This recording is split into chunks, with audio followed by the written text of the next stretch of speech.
Greetings YouTube. I am going to start on my video responses that I promised in one of my former videos, letting you guys know that I was returning to the community and I'm coming back guns blazing. So this is my first video response. I'm going to be looking at my notes and I'm going to be looking at my screen here, so I'm sorry if I don't make eye contact with the camera. I know that's a big YouTube thing, but if I'm not making eye contact, it's because I'm looking at my screen and I'm looking at my notes here. This is a video to, I think your name is Nicotine2, I'm not sure exactly. The video's name is Doubt 101, the Cosmological Argument. So what I wanted to just say outright is that it's going to take me a while to cover all of the fallacies that you have in your video. So if I don't get them all, or if I don't explain them all properly, feel free to send me a message so we can discuss these things. But I got a nice big sheet of paper covered in notes. So I'm going to probably tackle these in a really random order. I'm just going to check them off when I'm done. So first, I wanted to say that when you said in your video that you can posit all of these things to be true, and it still doesn't give you the identity of the first cause. I think that is a patently false idea, because you're not looking at the understanding of what has been caused, because that explains the nature. First off, if we are positing that the universe was created, then we know that the universe is made of space, time, and matter. Therefore, space, time, and matter did not exist prior to our creation, and our creator must be spaceless, timeless, and not made of matter. And knowing this, also, we cannot say that our creator is a mindless machine. Why? And this is the important thing when you say that you can't say that our creator is conscious and you could posit a mindless machine. The problem is that the creator existed outside of time. He did not change.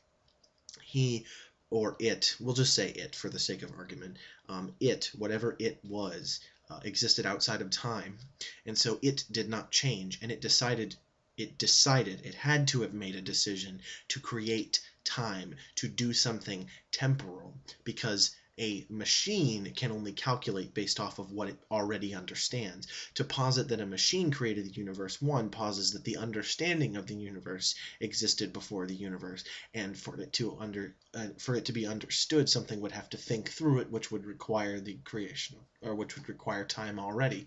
And so for a machine to process something, it would have to do it in a process which would require time, which didn't exist. So our creator must be conscious.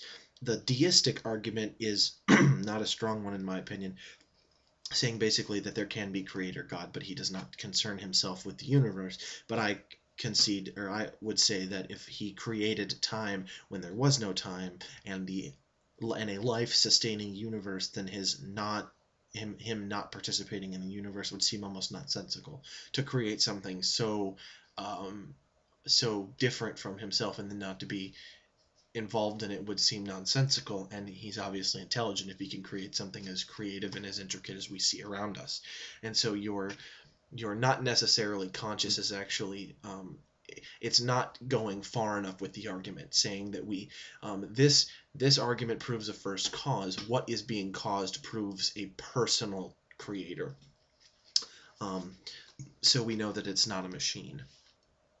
Second, you said that the mover doesn't have a cause, and we can use Occam's razor to remove the first cause altogether. The problem is Occam's razor says that we can remove something that is unnecessary, that we can make things simpler until they can become no simpler.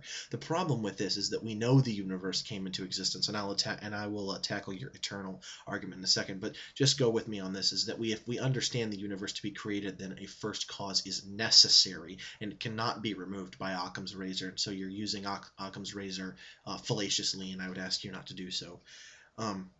Also, let's see, where am I? I'm done with this one. I'm done with this one. And so you said that we cannot say that that cause is not necessary. That we learned about cause through experience, and that reason doesn't say that cause is necessary. And I would argue that you're positing something that human understanding doesn't even, or that we cannot understand. And that's the problem with this argument, is you're saying that the God hypothesis is nonsensical, reason doesn't lead up to it. But reason doesn't lead up to your idea either. And I would actually say that reason does lead up to my idea, because as humans we can understand intelligence, we understand development, we understand creativity, we understand all of the things that pertain to the God hypothesis, where you're saying, well, the universe just popped into existence based off of laws we don't understand, and they're not the laws we have now. And so you're basically pulling invisible laws out of your butt, whereas we are positing the idea of something that humans already understand. And so if we're going at this just based off of reason, our idea, or the theistic understanding as opposed to the atheistic understanding, wins by default. You say that that cause only seems natural to us, and I would say that because cause is natural and it's something we see in nature, our universe obeys the laws of cause. And you said that this universe could come into existence based on something we don't understand because of the oddness of quantum mechanics. The interesting thing is quantum mechanics still obeys the law of cause and effect. Effects don't just happen. They do have a cause. We don't understand when and where and how the cause, but there is a cause nonetheless. To basically say that you believe that a cause is not absolutely necessary would say that you, in the words of Dr. Lane Craig, would be constantly afraid that a horse would magically or just materialize in your room and defile your carpet. You don't believe that. You would never think that because causation is natural. The horse doesn't just pop into your living room out of nowhere and begin to defile your carpet. The same way the universe doesn't pop into existence out of laws we don't understand and can't explain. And so believing that is actually more ridiculous than believing in a God. And then you say that the universe may very well just be eternal, that we don't necessarily have to have a beginning. The problem with this, and this is why scientists now accept the Big Bang Theory and don't accept an eternal universe, and if you were any sort of scientist you would know this already, is because if time is eternal, then we can never reach the present in time. It's called an infinite regress.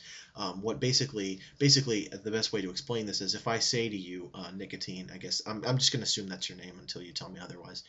Let's say I were to say to you, in an infinite amount of time I'm going to give you a donut. When do I give you the donut? I don't ever give you the donut because you cannot progress an infinite amount of time to the time where I would give you a donut. And so if the universe has always existed before us, we would never reach this present point in time. Also, the basic laws of entropy explain to us that if the universe is getting colder, it's getting more spread out, and energy is depleting in one sense or another. And so, if the universe existed eternally, then by now we obviously, or then by the present, even though we cannot prove the present, but let's posit that the present does exist in eternality, even if you could prove that, which you can't, that the universe would have reached its entropy, or entropy would have superseded the universe, and the universe would now be cold, dark, and dead by this point in time. So the universe cannot be eternal, and it must have a cause. Now, you said that there is no such thing as before time. Well, Dr. Craig, another same source I used earlier, I'll use him again, he says, and this is very basic to understand with philosophy, is that a cause can begin at the same time as its effect.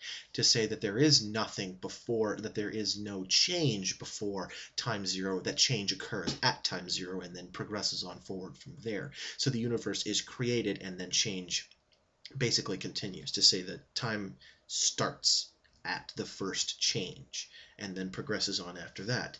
And then the last thing I have to say is basically after saying all of this, I'm running a little short of time. I apologize if I'm talking quickly. You may have to watch this video more than once to understand everything I'm saying. I have a lot to tackle here. You speak very quickly, and I have to say more things than you say to get my point. Anyway, what I'm saying is that after we show that the cause is personal because it created something outside of time, or it created something in time when it was outside of time, we cannot use Occam's razor to remove the first cause because the first cause is necessary if the universe began to exist. We know the universe had to begin to exist because it cannot be eternal, and that cause is the best explanation because it's the one explanation that we understand, and to posit an explanation that we don't understand is just foolhardy. And then you started talking about other beginning hypothesis, and one you mentioned was quantum understanding of collisions of membranes, or something similar to string theory. And I've heard understandings about this before, and this is the same thing I hear about quantum fluctuation. The problem I see with this, just really quickly before I run out of time here, is that if membranes are colliding, that would mean there would have to be a time in which they were not colliding, and then a time in which they collided, which would posit time which didn't exist before the universe. And so with all of this, I would say that the argument still stands. Your refutations of the arguments do not stand, and that a God is reasonable based off of this argument. Peace and God bless.